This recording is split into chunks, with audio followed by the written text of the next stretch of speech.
years and years and years.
All right, here we go. I'm back again.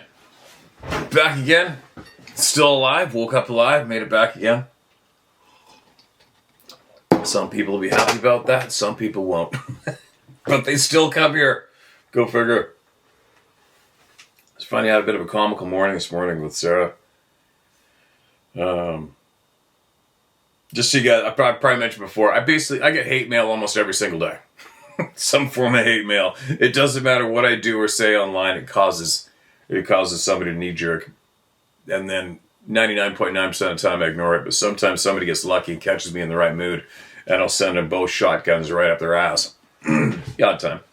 And then sometimes it's just a game, because let's face it, if you are a member of offended culture, if you are easily offended, as far as I'm concerned, maybe I'm right, maybe I'm wrong, that is a blatant sign of being very weak. You're very weak in my eyes. Just me. And then, so when sometimes I get the odd offended, blown a gasket email, then I can't help myself, and it's easy to toy with, because that weak mind is easy to trigger even worse, right? As you sit there in your twisted little mind having your morning coffee, giggling, and so Sarah's looking over going, oh God, because I'm kind of giggling to myself in the corner as I go through emails, have my coffee, copying and pasting emails every morning, and then I'll start giggling. She knows I'm doing something bad. She's like, what are you doing? And I go, come on, look at this email. I show this email I got from a full-on offended person, and then, of course, I have to give a little reply that guarantees they're going to completely lose their shit. And I don't know why, it just makes me kind of laugh. Oops. Right? And then she doesn't laugh either. She's like, oh God. Like, whatever. It's my sick, twisted little playtime the odd time. Anyway. What else? A quick note on the pet psychic thing for me. I find this very interesting, and since I have heard this firsthand through Sarah, who I trust with my life, it's a very real thing. Take from it what you will or leave it. For me, there isn't a question about it. This is a real thing going on. And I want to look further into it. And hopefully I can get a hold of a pet psychic as well to see what else they may come across in their travels with their special skill. Now, another thing. Oh, for anybody who's listening right now and they missed it a couple days ago, I shared the experience of Sarah losing her dog, little French bulldog. It went on a dog walk, one of those dog walkers that takes all the dogs. I see them in the woods all the time. I cannot believe how many of them do it and let them all off leash. I can't believe it, because a lot of the places I go hunting, there's missing dog photos almost on every single access road. Missing.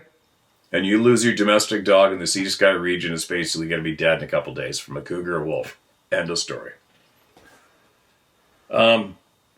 Excuse me, the woman, who's actually a UFC fighter, female UFC fighter now from Squamish. She was the dog walker. And whatever happened, the dog's off leash, something happened. Lost her dog. The French Bulldog is lost. Everybody's freaking out. Sarah's absolutely freaking out because it's like her third child. Excuse me. And she got a hold of a pet psychic. She left her work. The dog's running around on the Sea to Sky Highway north of Squamish, along beside the river, where everybody has car accidents for driving too fast on a big long bend. Can't believe the dog didn't get road pizzaed. And the pet psychic could see through the dog's eyes of cars everywhere running back and forth the highway. Sarah phones 911. Cops go out there to make sure nobody's going to have a car accident. And the dog bails over the edge into the forest, disappears down the river. Thinks it might have, tumbled down the river. And then the woman is on the phone with Sarah telling her what the dog is seeing. And then she's telling her that the dog can hear her. You're getting closer. He's on a log next to the river. Keep going farther down the river. This woman's on Vancouver Island telling her this shit. What? Gets the dog back. Anyway, what I'm saying is, there's another item for me. Why are we not being taught about this skill at a young age? I didn't hear this murmured in school, ever. Why not? How come? Sounds like a handy skill for us to enhance and have. Don't you think? How come it's not mentioned in school at all? I didn't hear shit about this skill. How come? Right? Along with our sixth sense, our natural intuition, our gut instincts. Why are we not taught at an early age to enhance those? Because that's obviously a very important survival tool that we are all born with. Why are we taught at an early age to enhance that? How come? How come we're not taught? Why not? Do you know what I mean? There is a lot of items across the board that come with us and this flesh vessel as we get to have this human experience that we are not, it's not pointed out to us at a young age. We're not taught about it. It's flatlined. Is that intentional? You're effing right it's intentional. Right? You're damn straight it is. So, everything, especially with this topic that we speak about here, which is another topic. Why are we not taught about this topic, about who else and what else is running around the forests and the mountains around us, possibly everywhere around us? Why are we taught about that? The whys are endless. These are very, very important skills we have that we're not taught about intentionally, and they're just cracks open more whys. Why not? Why not?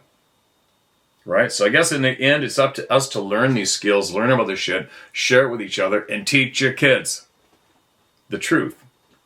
Get them to enhance those skills so they can erase the bullshit in life. Anyway, that's enough. But I'm going to look into this pet psychic thing deeper. I want to get a hold of, hopefully I can find this woman she spoke to on the island, because at least then I know for 100% sure I'm talking to somebody legit about this topic, and I want to see if this person may as well know something else related to what we talk about here a lot, right? Interesting. It's interesting, and it makes me angry in a way. It makes me frustrated because of it's just so many violations going on that I see clearly. And it frustrates me, but this is my way of fighting back, right? There's one thing I can do without going to jail that I could fight back with. Sasquatch and standard issue jarhead. It's an email. Older one. Mixed bag today, older and newer. Hey man, thanks for giving this your time. Excuse me. I'm going to be real honest. A few months ago, I accidentally stumbled on your YouTube channel. I immediately thought, who's this asshole? After a few months of religiously watching your channel, and finally subscribing to it, it turns out you're probably an asshole that I would hang out with. You don't need my resume, and I don't need to give it to you, but for the sake of you knowing who the hell you're talking to, here's some backstory. My name is Joshua Parise. You can go ahead and feel free to use that any way you want. May or may not make you any friends.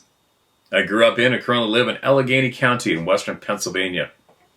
I served in the military, and I am a United States Marine. I'm a local business owner, to include a martial arts studio where I instruct in self-defense. None of that kung fu money-making stuff. Just down and dirty, don't get dead kind of things. Love it. That's useful shit. I train with local law enforcement as well. I'm also the head of security and personal bodyguard for an up-and-coming rapper. It's a living. Money's money. So you can understand that putting myself in uncomfortable and potentially dangerous situations has become more or less a habit. While I am terrified of humanity, there are very few human beings on the planet that can intimidate me. Ditto. Welcome aboard, you asshole. The only thing my beautiful wife would not let me do is PMC work when I initially got out of the Marine Corps. PMC. What is that? An understandable request. Other than that, she pretty much tolerates all my nonsense. I've also been told to have a golden horseshoe shoved up my ass. I think that being a decent human being and working hard is its own reward. I think so too. And the universe has pretty much agreed with me. But if you don't believe in those philosophies, I suppose a mystical talisman in an anus is just simpler to understand. I'll get to the effing point. When I got out of the Marines, I promised myself that I'd get a bunch of dirt and cut a bunch of grass somewhere in the woods. So that's what I did. 10 acres of my own adjacent to the river backyard. 10 acres of my own adjacent to the river, backed by about 400 to 500 acres of woods, farms, and forest. We had a house fire a couple years back and wound up buying a house in a small town closest to the property so that I could get to work on rebuilding the big house. Oh, that sucks. That sucks. While starting to rebuild, I was also moving my martial arts studio to a new location. We wound up finding an old Catholic church that worked out perfect for us. So I put the brakes on the house for 6 months and got to rebuilding the church. We have the top floor and share the building with a hunting and firearms store. Here's where the story comes in. The owner, bracket, I didn't ask permission to use his name, so I'll just leave it out end bracket, is a genuinely good effing dude.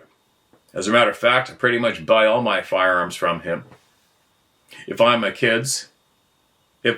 had kids, which I don't, unless you count the 25 to 35-year-old children that I try to instruct every day, I'd be comfortable leaving them with him. He's in his early 60s and has been in the woods hunting and trapping for over 50 years. He tells a pretty good hunting story too. He has no problem talking to me about pretty much anything. But I was a little surprised when he one day started to regale me a story from the previous weekend's beaver trapping. I suppose I have a face you could talk to or some such shit. Anyway, he was in his usual spot doing his usual thing. I had taken a friend with him for the sake of having a BS companion and the trapping buddy. They separated on the trail and went into the wetland areas. They're probably no more than a quarter mile away from one another at any given time. My friend decided to check a trap in the creek because he thought he sighted a beaver chew off in the water. It was there that he said shit got real weird. While bent over checking the chew and the trap, he said he heard a large racket from behind him, then a giant splash about 5 feet from his position. When he turned around, he saw nothing except the water rippling around what he said was a boulder about the size of a healthy watermelon.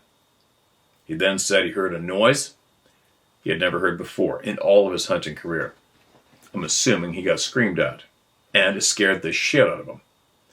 Needless to say, he took off running in the in the other direction to find his buddy. Little did he know his buddy was coming to find him. And as they caught up, his buddy said, "Man, did you hear that screaming?" To which he said, "Of course I did. The damn thing threw a boulder at me. What the F was that?" Before he could tell me what his friend has said, I interrupted with, "Holy shit, you found a Sasquatch." As it is that I've always been interested in this shit that I didn't know and the shit people tell me, I shouldn't believe in, I suppose I was trying to make light of the situation, but still very much reassure him that I did believe him. I know, I've seen enough shit to know that I don't know shit. Neither does anybody else. It's funny that the silly word, shit, can offend people, isn't it? It's just silly. He went on to express to me that he did not believe in such shit, and I reassured him that much like Santa Claus and Jesus Christ, they believe in you. He said his friend and he went back to the trapping locations the next day. On the way there, his friend politely pointed out all of the tree breaks and structures, explaining to him what each meant. Not quite sure how I feel about that, but whatever. When they returned to the site of the boulder throw, he took in the surroundings, this time without a load of shit in his pants. He said there was no way anyone could have thrown that boulder. It had to be 70 to 90 pounds, and when he inspected it further, it had moss growing on it upside down in the creek. There were no hillsides for it to have fallen from, and he was utterly confused. After he finished up with a little more of the story, I told him he needed to take me to this location. He agreed to do so after he realized I was serious. And yes, I know what you're thinking. This guy's an effing moron. Well, in my defense, I didn't join the Air Force, I joined the Marines. So that should speak volumes as to my level of intelligence. I've not gone yet. I'm trying to do all the research I can before I do something absolutely stupid. I'm one of those jackasses that needs to see it for myself. My mother always warned me not to touch the stove. Turns out the damn things are hot. And, can you believe it? She never once thought about throwing that thing away. I tried to find local researchers and groups and whatnot, and turns out they actually don't know shit. Go effing figure. Did you ever have a memory kick in? Did you ever have a memory kick you in the teeth? Because that's what happened after I started doing all this research. I started to remember the weird shit that happened on my property when we first got there. The house has been abandoned for about 5 years. Some kind of last will and testament dispute, or some such nonsense. Family. What are you going to do? Anyway, when we got there, we would hear all the strange noises in the woods and just assumed it was local critters. The ridgeline at my house is lovingly referred to as Backstrap Alley by local hunters. Then all of a sudden the actual critters started disappearing. We had a mating pair of foxes that decided to make a run for it. I thought it was the coyotes moving in, which it might have been, but they didn't stay long either. The whitetail did stick around, but here in western PA there are millions. They travel in herds. We'd also get the house slapping about 3 times a week in the middle of the night. No way. Loud enough to wake my wife and I and our dogs. I don't remember which excuse I gave myself for that particular oddity. Yeah, I've experienced that house slapping, and it sucked. It really sucked. More so because I was wide awake, and there's windows right there with no curtains on them and pitch black out there, so I knew whatever it was watching me and blasted the wall right above my head, behind me.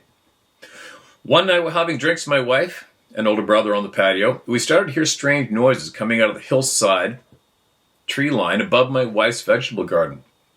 I jokingly said, "It's Bigfoot." Then my brother picked up a big-ass rock and threw it in the woods. Probably an effing mistake. As a moment later, a 40-foot tree branch fell out in our direction, crushing my wife's vegetable garden and nearly taking out my brother and I.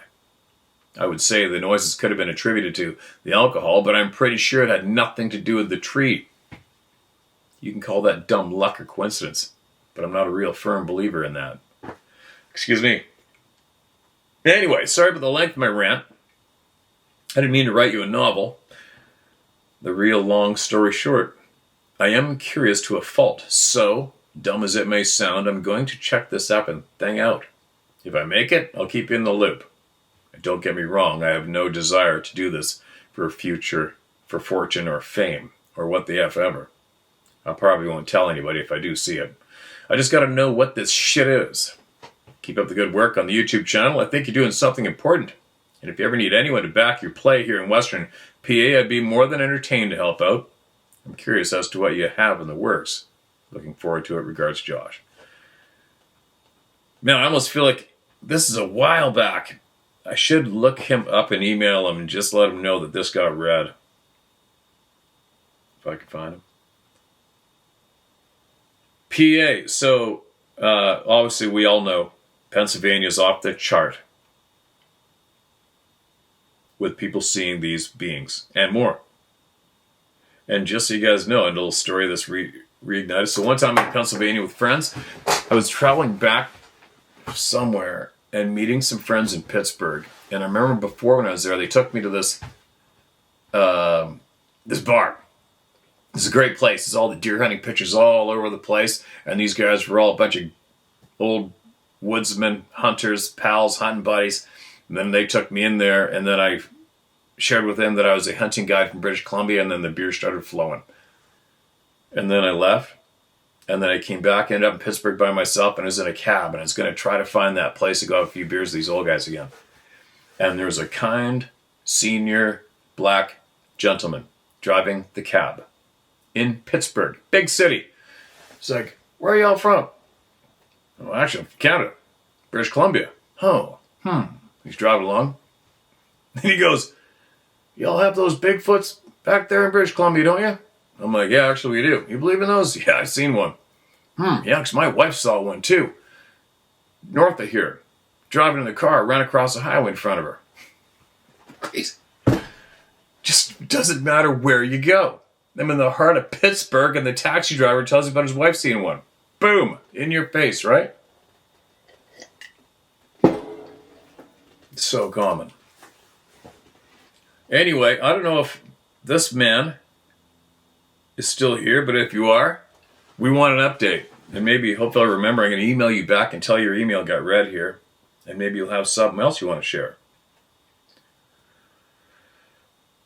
Excuse me, here's another one. Thanks for helping. Hey Steve, my name is Eric. I live in New Jersey. And I have been a paranormal investigator for 30 years. And the things that I have seen, heard, and experienced in that time, we are all told do not exist as kids. But they most certainly do. I get into this field to help individuals and families who are going through a haunting by way of educating them and showing them how to deal with the paranormal and taking their homes back and letting them know that they are not alone or crazy. We do not charge a fee for our help and never will. My experiences were back in 2013 in the New Jersey Pinelands. We, my team and I, 6 in total, were investigating an old house circa 1865. The homeowner had reports of seeing shadow people and hearing voices inside the house and loud bangs and howls outside in the heavy woods just beyond the backyard. That night it was overcast with light rain with an air temperature of 38 degrees. 3 members of the team were in the house and 3 more team members were outside in the backyard when I received a frantic call from the 3 team members outside over my 2-way radio at 2:45 a.m. that a big creature was being seen in the woods. I was inside the house at this time. I made my way to the backyard to see what was going on. I could see a big person or creature about 200 feet back in the woods beyond the backyard. A deep fear began growing inside of me and my teammates, the kind of fear that you feel in your soul, and only when something is very, very wrong. But our training teaches us to suppress this great fear and not run away from it. This creature was very big and wide. I would say it was about 9 to 10 feet tall, and it had a smell that we had experienced before in the world of paranormal investigation, a smell like the rot A smell like the rotted? Excuse me, typo. We were all in shock seeing this thing, and this creature was also giving me a EMF reading, electromagnetic field. Been told this is very common, as well of 8.5. We always get EMF reading from anything paranormal. It knew we were watching it and looked at us for a while before moving away with the speed that only a Nephilim can achieve. And yes, I do study this. The ancient giants and the fallen angels and their offspring by human women, the Nephilim. And the thing that ties us all together is that the DNA from the bones of these ancient giants and Sasquatch come back the same. 100% human female on the mother side and unknown on the male side. I do have my thoughts on what is going on and why the governments of the world are not telling us about this. If you ever need any help, Steve, please let me know. You can reach me at. You're a man of integrity, honor, and doing something that no one else has done so far with this phenomenon. I did email you before on this story, but I sent it to your guide page and did not go into as much detail. Sorry about that. Have a great day. Blessed day, Steve. Eric Pencil. Pencil? Eric, apologize if I butchered your last name. It's Pensyl. All right. Had a little interruption there. One more.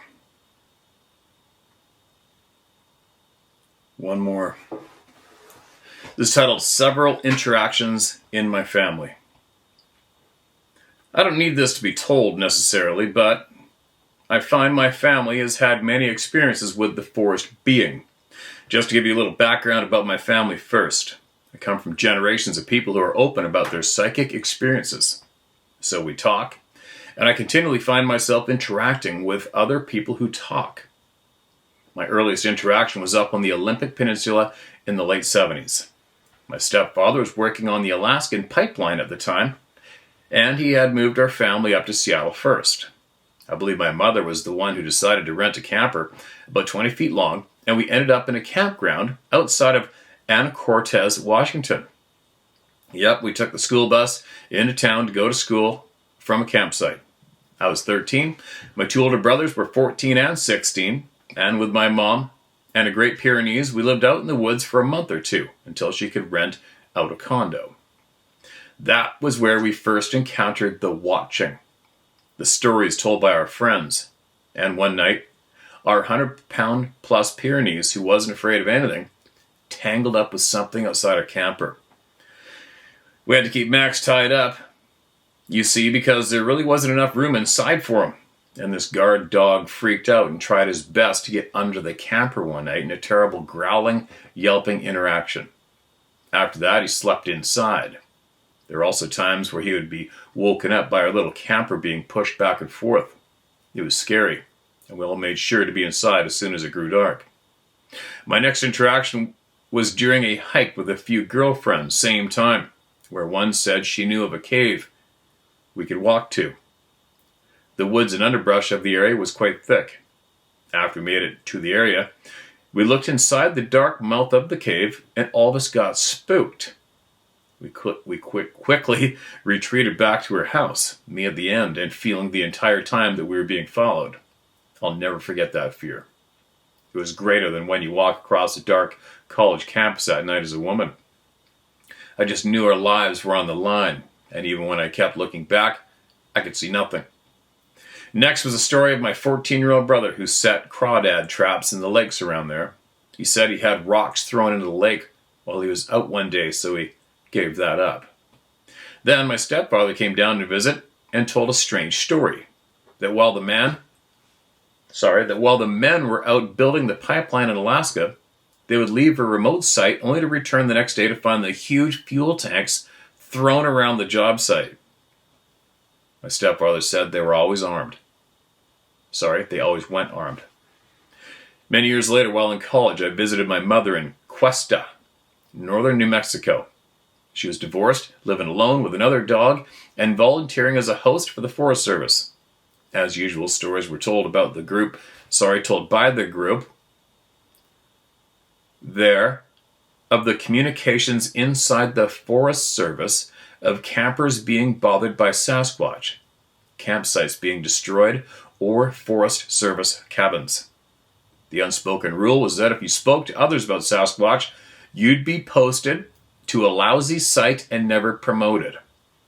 Yet around a table after dinner drinking, all the current incidents come up and we're told openly. That evening, I went for a walk with my mom and dog, and as we walked down a woody path, a deep-throated growl occurred over my right shoulder. Quickly and calmly, we turned around and went back to the cabins. It reverberated through us. We laughed it off as a bear, but I don't know. As I grew older, I got married and had a daughter. The watching feeling has come and gone whenever I'm in the mountains. Strange to say, I am drawn to the mountains and find respite within the woods. If I feel the presence, I leave. Once I was sheep herding my teenage daughter and girlfriend down from a campsite to the edge of Lake Tahoe, and we got lost from the trail. So we just bushwhacked it down to where I knew we'd eventually cross the walking path alongside Emerald Bay. And sure enough, the smell of something rotten, dead, or sulfur arose. I calmly positioned myself behind the girls, kept them in my eyesight, and assumed the mother bear mentality. Whatever was near us would have to go through me first. Luckily, nothing happened, and to this day, my daughter remembers the smell. I have two last incidents to report. My daughter was visiting her grandfather in Taos, New Mexico, and he had a great love of fishing, as much as my daughter has. So they went up into the Val Vidal Basin area, Vallevidal Basin area. As they were traversing a meadow area, ranch dogs from a nearby ranch erupted in barks. My daughter heard huge reverberating howls coming from the ridgeline nearby. She said she looked at her grandfather, who was in his 80s at the time, and as he said nothing, she said nothing. She was about 8 and recognized the same vocalization on one of those Bigfoot websites. Lastly, my husband, as a kid in Puyallup, Washington, was sledding with his cousins one Christmas. They were having a blast, sliding down a snowy hill until one of them looked up and saw a tall man standing at the top of the run looking down at them. As it was evening and getting dark, they all ran back to the house. Jack remembers his uncles storming out to confront the guy and only finding huge barefoot prints in the snow. And that's kind of it. A series of brushes with this being, but nothing as dramatic as the stories you relate on YouTube. I'm now a manager of a well-known coffee shop chain. I've crossed paths many times with folks who have also had experiences, and once met a retired guy who was dropping off his story to a researcher in my store. Funny how we got to talking about it, but he said something that I want to relate to you, and is the entire reason I am writing. He said, interactions with Sasquatch are all connected. If one family member has a story, you will find others near you having one. When you spoke about your previous girlfriend, etc., that brought the circle around to my and his way of thinking. This old guy is right. I don't know everything about what makes this world go round, but do know from personal experiences that it's all connected. And if you have a Sasquatch experience, others around you have it also. Sorry for the length of this. Thank you for your reading. Sorry I had to shut it off there because she said her name. I read it out loud, and then she goes, please keep my name quiet, thank you. All right, so there you go. I erased your name from the email, and I appreciate you sending that in. And who knows? Maybe you're correct about it being in a full circle. Once you've had somebody in your circle, means you may be surrounded, but I don't know. I mean, it's possible, for sure. I don't know. But one thing I've come up with for myself is just, it's so common, it's ridiculous. It's crazy. It's nonstop. And absolutely unspoken of. There's so much shit that's unspoken of. And I want to speak about it. Anything they don't want us to know, I'm going to try to find out and promote. Right? God, my brain's all over the place this morning. It's all over the place. I love learning. I just feel so ripped off. Don't you feel frustrated and ripped off that we haven't really been educated? Think about it. From what the shit that we have been finding out and learning more about, including ourselves, doesn't it make you a little pissed off at how we have not been educated? I mean, come on, you guys. You got to agree by now. If anything, we have been led the wrong way when it comes to education. Right? I think it's pretty apparent. Don't you think? It is pretty apparent. We've not been taught about what we can do. We have not been taught about what others can do. We have not been taught to enhance our sixth sense. We've not been taught about who else frequents this place we call home. The list is quite longer than I'm aware of. I'm pretty certain. Anyway, I'm going to keep fighting back. And to all those dark sons of bitches that are probably keeping tabs on this channel, up your asses, you pieces of shit. You're nothing. You're nothing. You're just slimy pieces of shit working against your fellow human beings.